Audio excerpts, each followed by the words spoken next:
जी जनाब, अस्सलाम वालेकुम। वर्ड प्रोसेसिंग की वीडियोस चल रही हैं, तो उम्मीद है समझ आ रहा होगा। तो स्टार्ट करते हैं। आज हमारे पास थर्ड लेक्चर है और इस लेक्चर में हम लास्ट लेक्चर में हमने वही होम का टैब अभी तक कंटिन्यू है। ग्रुप हमारे पास सामने आया था, क्लिपबोर्ड ग्रुप देखा था जिसमें हमारे पास कट कॉपी पेस्ट आए थे। फ़ॉन्ट में हमने देखा था कि स्टैंडर्ड साइज़ कौन सी होती है और बोल्ड कहाँ यूज़ होता है, क्लियर फॉर्मेटिंग का इस्तेमाल क्या है, चेंज केसेस कहाँ यूज़ होते हैं, और अंडू और रीडू का देखा था कि मिस्टेक को अवॉइड करने के लिए हम अंडू और रीडू का इस्तेमाल करते हैं कि अगर गलती से कोई टेक्स्ट डिलीट हो गया, वापस लाने के लिए हम अंडू कर सकते हैं और उसे एक स्टेप बैक जाने के लिए अंडू और एक स्टेप आगे आने के लिए हम रीडू का कवर करते हैं। आज का जो हमारे पास टॉपिक है वो है टैब होम ही है, और ग्रुप जो हम करने वाले हैं वो करने वाले हैं पैराग्राफ का। तो स्टार्ट करता हूँ। ठीक है, ओपन हुई हमारी फाइल जो थी आपकी म्यूज़िक और आपका लेसन 2। वही चीज़ है जो हमने लास्ट टाइम एंड की थी। इसमें एक और चीज़ मैं बताना चाहूँगा, वो है सेव एज़। अब सेव एज़ ज़्यादातर यूज़ होता है जब हमें और नाम और उसका जगह चेंज करनी है। अब मिसाल के तौर पे मैं एग्जांपल दूं कि मुझे 5 फॉर्म बनाने हैं, उसमें name age city heading same ही है, सिर्फ नाम लिखना है मंसूर, फिर उसकी एज लिखनी है, सिटी लिखनी है। इसी से मैं चाह रहा हूँ कि फिर दूसरा अहमद, उसकी एज सिटी, फिर वकास एज सिटी। तो या एक फॉर्मेट होता है, कोई लेटर सपोज कर लें, अटेंडेंस वार्निंग लेटर, हर किसी ने देखा होगा। तो उसमें देखा होगा कि ज़्यादातर फॉर्मेट ज़्यादातर सेम होता है, सिर्फ नाम चेंज करने होते हैं। अब मैं बार बार वो चीज़ कॉपी पेस्ट करता रहूँ, अब ये पैराग्राफ कॉपी करें, फिर पेस्ट करें, फिर नाम चेंज करूँ, तो वो थोड़ा लेंदी हो जाता है। तो उसके लिए हम सेव एज की कमांड यूज़ करते हैं। सेव एज करता क्या है, सेम यही फॉर्मेट को डुप्लीकेट करता है किसी और नाम से। अब ये जैसे लेसन 2 है, तो मैंने यहाँ से सेव एज पे गया, यहाँ से मैंने लिख दिया लेसन 3, ये सेव किया। अब जहाँ जहाँ लेसन 2 की डिटेल थी उसे हम चेंज कर सकते हैं 3 में। तो ये हमारे पास सेव एज की कमाल होता है कि फ़ाइल को कुछ सेकंड में पूरी फ़ाइल को कॉपी पेस्ट कर सकते हैं, मतलब हमारे पास एक फ़ाइल को डुप्लीकेट कर सकते हैं। तो ये सेव एज का यूज़ था। अब आ जाते हैं अपने कोर्स पे, जिसका पैराग्राफ में सबसे पहले हम यूज़ करते हैं अलाइनमेंट। अलाइनमेंट का काम ज़्यादातर हम इस लिहाज से यूज़ होता है कि आप कोई भी, अभी तक मैंने टेक्स्ट लिखा है वो एक ही लेफ़्ट लाइन है कि अभी तक एक ही लाइन में हमारे पास यूज़ है। अब इससे अगर मैं चाह रहा हूँ सेटिंग सेंटर में करनी हो, तो इसे मैंने सेलेक्ट किया, सेंटर करेंगे तो वो हमारे पास बिल्कुल टेक्स्ट हमारे पास सेंटर आ जाता है। इसी से अलाइनमेंट राइट कर सकते हैं। ये ज़्यादातर हमारे पास मैथ वगैरह की इक्वेशन में यूज़ होता है। एग्जाम्पल देख लेते हैं।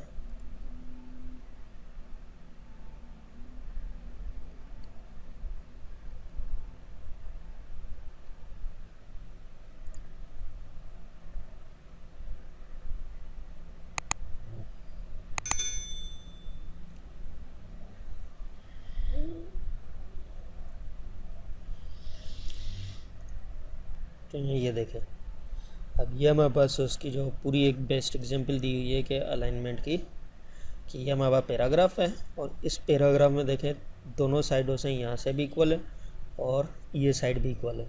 इसी से अगर मैं ये वाला पैराग्राफ देखूँ तो ये पैराग्राफ एग्जांपल है आपकी सेंटर अलाइन की। अब सेंटर में देखें ये टेक्स्ट, फिर दूसरा टेक्स्ट है, तीसरा, चौथा, और हमारे पास पूरा पैराग्राफ एज अ सेंटर की फॉर्म में। राइट अलाइनमेंट में यहाँ से टेक्स्ट हमारे पास कोई भी अलाइन नहीं है, यहाँ से अलाइनमेंट है, मतलब ये हमारे पास राइट अलाइनमेंट होती है। जस्टिफाई का ज़्यादातर इस्तेमाल होता है कि आप दोनों तरफ से अलाइनमेंट हो, यहाँ से भी अलाइन है और यहाँ से भी अलाइन है। तो ये हमारे पास 4 किस्म की अलाइनमेंट यूज़ होती है। अब इसी एग्जांपल को यहाँ पे हम चेक करते हैं। यहाँ से अगर मैं यूज़ करूँ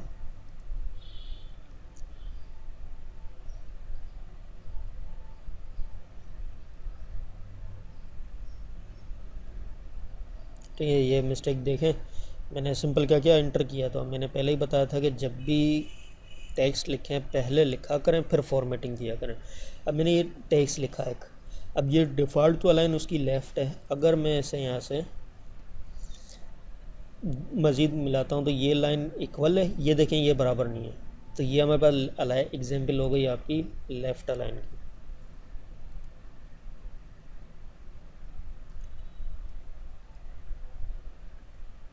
तो ये सिलेक्शन माउस से कर रहा हूँ, कीबोर्ड से कर रहा हूँ, शिफ्ट एरो।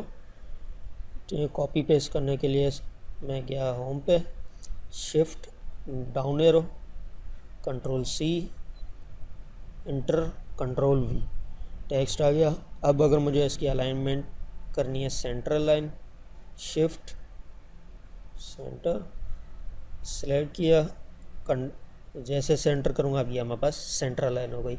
वो डिपेंड करता है, पैराग्राफ भी यूज़ कर सकते हैं और यहाँ से एक लाइन भी कर सकते हैं, इससे सेंटर कर रहे हैं ये, क्योंकि ज़्यादातर जो हेडिंग्स होती हैं हमारे पास वो अलाइन सेंटर अलाइन होती हैं। तो यहाँ से भी अलाइनमेंट हम इसे सेंटर अलाइन कर सकते हैं। इसी तरह से फिर हमारे पास यहाँ से copy, control C, control V. अब मुझे यहाँ से अलाइनमेंट इसकी करनी है राइट, तो सेलेक्ट किया और यहाँ से हमने इस पर अलाइनमेंट राइट करेंगे तो ये यहाँ से देखें बिल्कुल इक्वल आ रहा है, यहाँ से इक्वल नहीं आ रहा। फिर कंट्रोल वी। अब यहाँ से अगर मैं इसकी कर रहा हूँ जस्टिफाई, तो जस्टिफाई का मतलब होता है दोनों साइडें बराबर करना। अब दोनों साइडें बराबर इसलिए होती हैं क्योंकि ज़्यादातर आपने नोट किया होगा कि पेपर अभी तो लिखने से बुखार आता है, वरना पहले ये होता था कि जर्नल वगैरह लिखते थे तो दोनों साइडों से मार्जिन ली जाती थी। अब मार्जिन का फ़ायदा ये होता था कि हमारे पास जो टेक्स्ट है वो जस्टिफाई हो जाता था दोनों साइडों से, यहाँ से भी बिल्कुल इक्वल है और यहाँ से भी बिल्कुल इक्वल है। तो ये हमारे पास जस्टिफिकेशन की एग्जांपल होती थी कि आप बिल्कुल एज इट इज़ दोनों साइडों से लेवल पे टेक्स्ट करें। अब इसमें होता क्या है कि हमेशा फॉर्मेटिंग, जैसे मैंने दो रूल हमेशा याद रखा करें, एक फ़ाइल को स्टार्ट में सेव करना है और वक्त के साथ साथ कंट्रोल एस करते रहना है। दूसरी चीज़, फॉर्मेटिंग जब भी करें तो पहले टेक्स्ट लिख लिया करें उसके बाद फॉर्मेटिंग किया करें, वरना वो ज़्यादातर मिस्टेक्स होने के ज़्यादा चांसेस होते हैं। ये तो ये हमारे पास अलाइनमेंट उसकी जस्टिफाई थी। फिर हमारे पास ये चीज़ आ जाती है लाइन स्पेसिंग का। इसका मकसद ज़्यादातर होता है सर्टिफिकेट वगैरह पे। अगर मैं यहाँ से कोई सर्टिफिकेट की एग्जांपल देखूँ,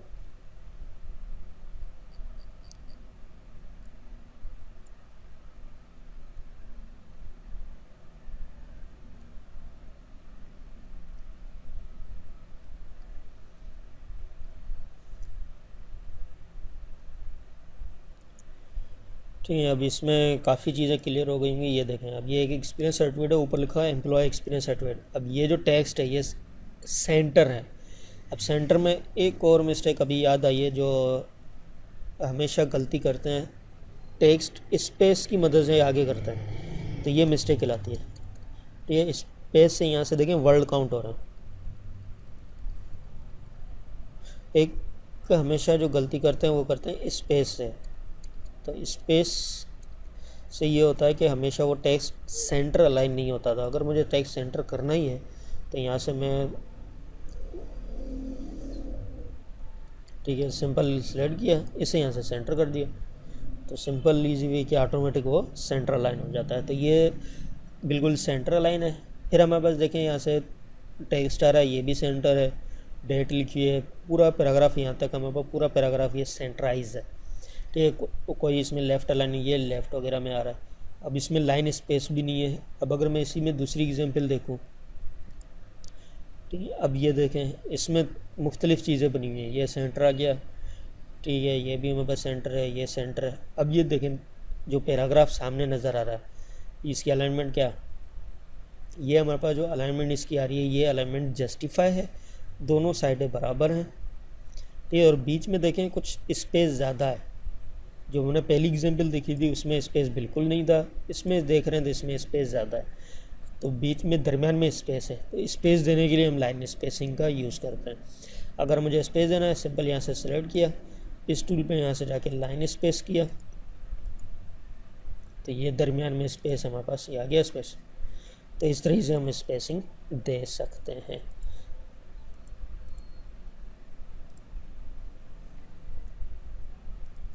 तो ये हमारे पास स्पेसिंग का वे है कि आप किसी भी तरीके से स्पेस वगैरह को कर सकते हैं। ठीक है, तो ये स्पेसिंग का था। फिर हमारे पास आ जाते हैं बुलेट्स वगैरह। बुलेट ज़्यादातर इसकी बेस्ट एग्जांपल आपकी एग्ज़ाम वगैरह जो बनते हैं पेपर उसकी होती है।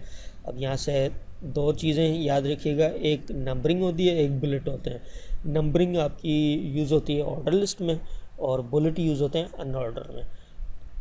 अब इसके लिए मैंने क्या किया, सिंपल आपको एक, अब जो इस पैटर्न चाहिए बुलेट में चाहिए, 1 के आगे डॉट आ रहा है या 1 के आगे ब्रैकेट चाहिए, ABC में चाहिए। अब मैंने इस पर क्लिक किया, 1 आ गया। अब यहाँ से कोई भी टेक्स्ट लिख सकते हैं, जैसे मैंने लिखा व्हाट इज MS वर्ड। ठीक है, इससे किया, इंटर किया। इंटर के बाद मुझे इसके ऑप्शन चाहिए। तो ऑप्शन के लिए एक आसान तरीका क्या है हमारे पास, यहाँ से इससे क्लिक करेंगे तो ये है हमारे पास, सॉरी। अब ऑप्शन चाहिए तो इसे टैब करेंगे तो टैब से हमारे पास A आ गया। अब इसमें कोई भी उसका ऑप्शन दे सकते हैं कि हमारे पास क्या है, एप्लीकेशन सॉफ्टवेयर है, ठीक है, और आपका ऑपरेटिंग सिस्टम है, सिस्टम सॉफ्टवेयर है, नन ऑफ दिस है। तो इस तरीके से हम उसके सिंपल से MCQs वगैरह बना सकते हैं। लास्ट में जब डबल इंटर करेंगे, इंटर किया, E आ गया, फिर इंटर करेंगे तो हमारे पास 2 आ जाएगा। तो इस तरीके से हम इन दोनों के ऊपर काम कर सकते हैं। अब ये तो था एग्ज़ाम वगैरह में वर्किंग। इसी तरीके से काफ़ी एग्जाम्पल बुलेट्स वगैरह में आ जाती हैं।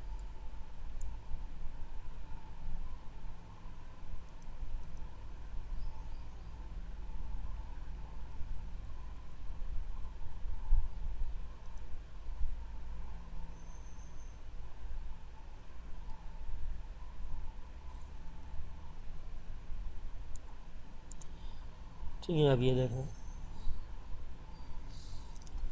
अनऑर्डर लिस्ट है। अब ये बुलेट है, मिल्क है, डोनट है, कुकीज़ है। फिर कुकीज़ में मुख्तलिफ कैटेगरीज आ रही हैं, तो थोड़ा उन्होंने टेबलेट कर दिया, टैब किया। जैसे टैब करेंगे तो फिर दूसरे बुलेट्स आ गए। तो ये हमारे पास अनऑर्डर लिस्ट होती है। मोबाइल ऑपरेटिंग सिस्टम है, Android, blackberry, iPhone, window. Bullet में मैन्युफैक्चर सैमसंग, HTC। अब ये इस तरीके से हम बुलेट में इसका यूज़ करते हैं। Common web browser, Firefox, Chrome.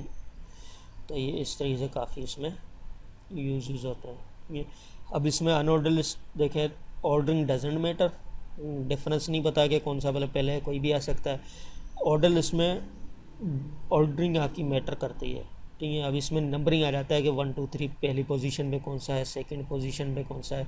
तो मुख्तलिफ स्टाइल है, लैंग्वेज इंग्लिश है, स्पेनिश, जापनीज़। अब ये हमारे पास बुलेट फॉर्म में था। इस सीरीज़ अगर मैं इसे काउंटिंग की फॉर्म में दूँ तो 1 2 3, और लैंग्वेज स्पेनिश में फिर मुख्तलिफ दी हुई हैं, बुलेट है, यूनो है, डॉस है, ट्रीज़ है, जापनीज़ में है। तो बहुत सारी एग्जाम्पल हैं, इस तरीके से आपको इसमें अंदाज़ा हो जाएगा।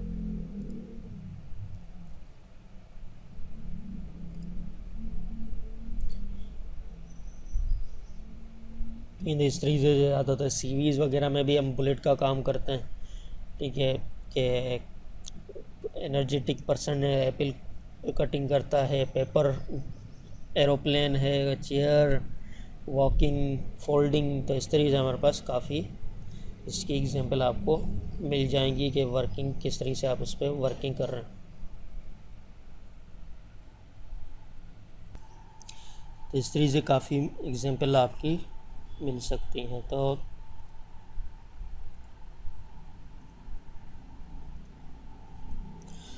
अब इस तरीके से अगर मैं यहाँ से सेम जो हमारे पास फॉर्मेट हमने देखे थे, ये वाला फॉर्मेट देखा था, तो सिंपल अगर यहाँ से कोई भी टेक्स्ट लिख रहे हो तो लिख सकते हैं। यहाँ से मैंने लिखा लैंग्वेज,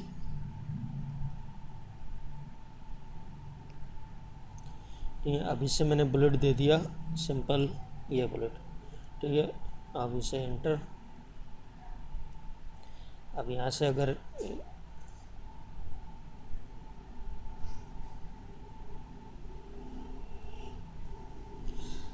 लैंग्वेजेस हैं, टैब करेंगे तो अब टैब में दूसरा बुलेट आ गया, इसमें लिख सकते हैं। जैसे इंग्लिश है,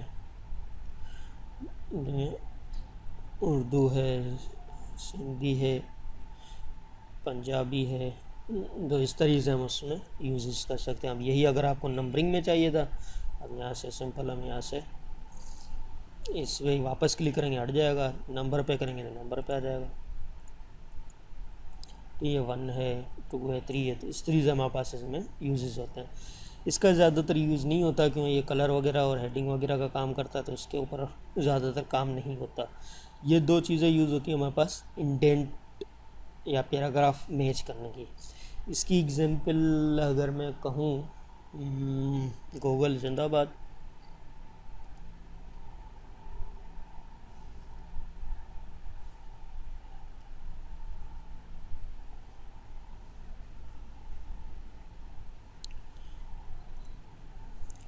ठीक है, अब ये देखें एग्जांपल आई है। अब इस एग्जांपल इंडेंट का जो ज़्यादातर मकसद होता है, वो मकसद ये है कि पैराग्राफ या जो टेक्स्ट लिख रहे हैं वो बिल्कुल स्ट्रेट या सीक्वेंस हो। हमने अलाइनमेंट देखी, अलाइनमेंट या तो सेंटर हो रही थी या तो राइट हो रही। मैं क्या करूं कि मेरा पहला लेटर सेम इक्वल ही है। अब ये देखें फंडामेंटल सेम है, फिर हंगरी फंडा, अब ये पूरी लाइन एक हमारे पास एक ही सीक्वेंस में चल रही है। इसी से कोई और पैराग्राफ उठाते हैं, हम ये देखें शेयर, ये भी सेम होगा, इफेक्टिव ये भी सेम है। तो इस तरीके से हमारे पास जो वर्किंग होती है वो thank you as in addition, तो बिल्कुल जो लाइन स्ट्रक्चर चल रहा है ये हमारे पास एज सेम चलता है, तो उसके लिए हम इंडेंट का काम करते हैं। अब इंडेंट अगर मुझे लिखना है यहाँ से, अगर मैं वैसे लिखूँ तो मुझे कैसे पता चलेगा कि मेरा जो टेक्स्ट है वो बराबर है भी या नहीं है। अब यहाँ से अगर ये लाइन लिखी मैंने, इसे अपनी मर्ज़ी से कोई रैंडम स्पेस दे दिया, तो यहाँ टेक्स्ट है। अब इससे फिर मुझे ढूंढना पड़ेगा कि बराबर हो रहे हैं या नहीं हो रहे, कहाँ बराबर हो रहे हैं। तो इस चीज़ को हटाने के लिए हम क्या करते हैं, इंडेंट का यूज़ करते हैं। मैंने काउंट कर लिए, 1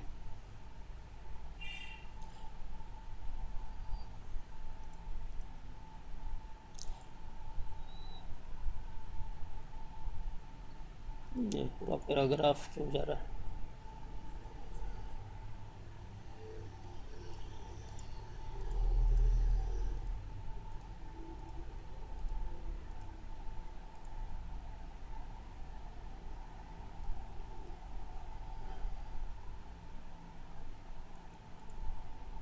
ठीक है ना, ज़्यादातर इस MS ऑफिस में इशू है मेरा, उससे ये होता है कि एक जो हमारे पास फर्स्ट लाइन है वो जाती है, या मैं दूसरा लिखता हूँ, यहाँ से मैंने लिखा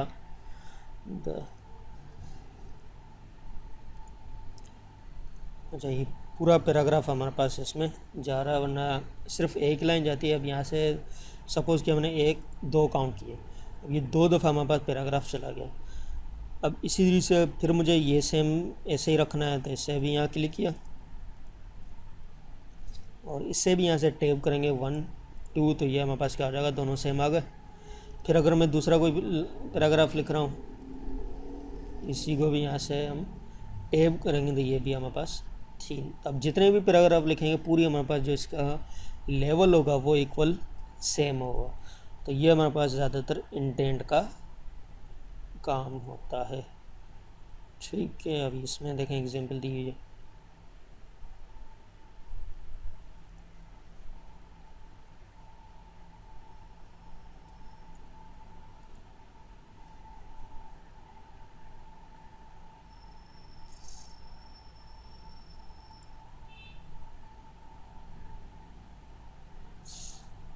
अभी पूरी कंप्लीट इसमें दी है कि फर्स्ट लाइन करनी है तो वो आप इसमें टैब की यूज़ कर सकते हैं, और पूरा पैराग्राफ करना है तो वो आप ये 2 चीज़ें यूज़ कर सकते हैं। ठीक है, अब आप समझ आया। ठीक है, अब अगर मैंने जैसे ये पैराग्राफ लिखते हैं, अगर मुझे पहली लाइन चाहिए, जो अभी मिस्टेक हो रही थी, अब यहाँ से मुझे सिर्फ ये फर्स्ट आगे करना है तो वो सिंपल आप टैब से करोगे। ठीक, अब टैब से यहाँ से हमने किया। अब अगर पूरा पैराग्राफ चाहिए तो पूरा पैराग्राफ हमारा जो मूव कर रहे हैं वो इस इंडेंट से करेंगे। अब जितना पैराग्राफ होगा कंप्लीट वो पूरा जाएगा। सिर्फ 1 लाइन चाहिए तो वो हम यहाँ से इसे यूज़ कर सकते हैं। मज़ीद ऊपर ये भी इंडेंट की बार्स कहलाती हैं, इसे भी यहाँ आप इस तरीके से एडजस्ट कर सकते हैं। तो ये जो 2 डॉट्स नज़र आ रहे हैं ये हमारे पास ज़्यादातर इंडेंट के डॉट्स होते हैं, या आप उसे चेंजिंग कर सकते हैं। ठीक है, तो ये था हमारे पास इंटेंट का। ये ज़्यादातर आपका जो शेडिंग का यूज़ है, याद है हमने एक पैराग्राफ देखा था, उसमें ये देखें बैक में शेड आ रहा है। तो इस शेड के लाने के लिए हमारे पास शेडिंग का यूज़ होता है कि मुझे इसमें बैकग्राउंड में भी शेड चाहिए। क्लिक किया तो यहाँ से हम कोई भी इसमें शेड रख सकते हैं। तो ये टेक्स्ट कलर है, ये बता चुका हूँ, यहाँ से कोई भी टेक्स्ट कलर चेंज कर सकते हो। तो ये हमारे पास शेड का लिए यूज़ होता था। ये ऑर्डरिंग है, सॉर्टिंग है कि नंबरिंग पे यूज़ होता है कि पहला ऑर्डर सेम आए, Z to A है या A to Z है, वहाँ से यूज़ होता है। ये ज़्यादातर हमारे पास बॉर्डर यूज़ होता है। बॉर्डर की एग्जांपल हमारे पास इस तरीके से आती है कि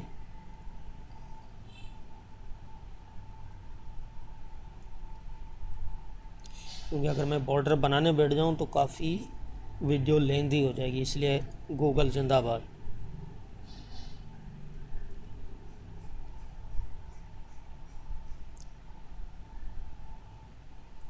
नहीं भाई, इतने तो हम डिज़ाइनर नहीं बनेंगे।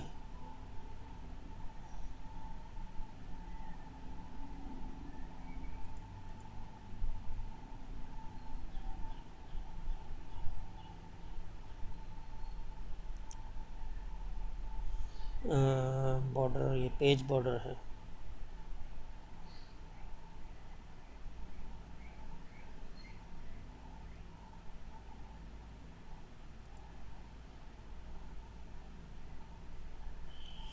ये इसमें एग्जांपल हैं पर बिल्कुल ही स्मॉल है।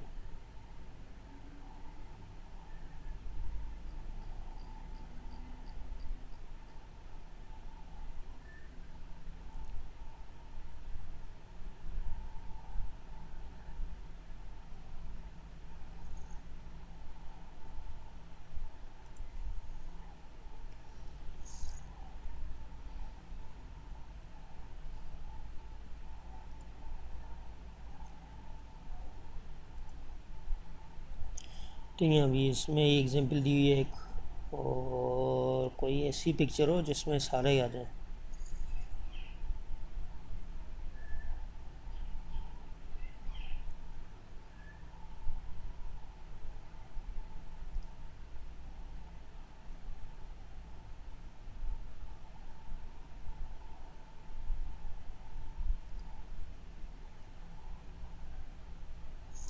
हमें करना पड़ेगा।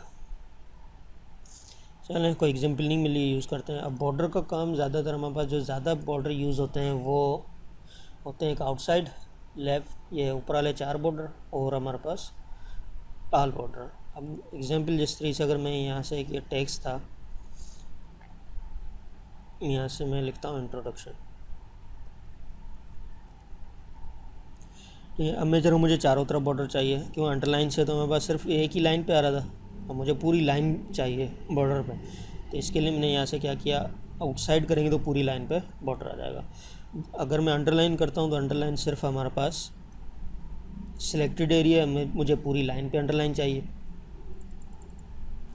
तो कंप्लीट लाइन के लिए मैंने क्या किया, यहाँ से इस बॉर्डर पे गए और बॉटम किया तो नीचे लाइन आ जाएगी, पूरी लाइन आ गई। मुझे नीचे भी लाइन चाहिए, ऊपर भी रखनी है, तो इस टूल पे जाके ऊपर करेंगे तो ऊपर भी आ जाएगी। लेफ़्ट और राइट भी रखना है, सिंपल लेफ़्ट भी कर सकते हो और राइट भी कर सकते हैं। ये 4 बॉर्डर बन गए। इंटर करने से बॉर्डर बढ़ेगा। डिसएडवांटेज ये है कि ये बॉर्डर मूव नहीं कर सकता। अब इसे अगर उठा के कहीं और रखूँगा नहीं जाएगा।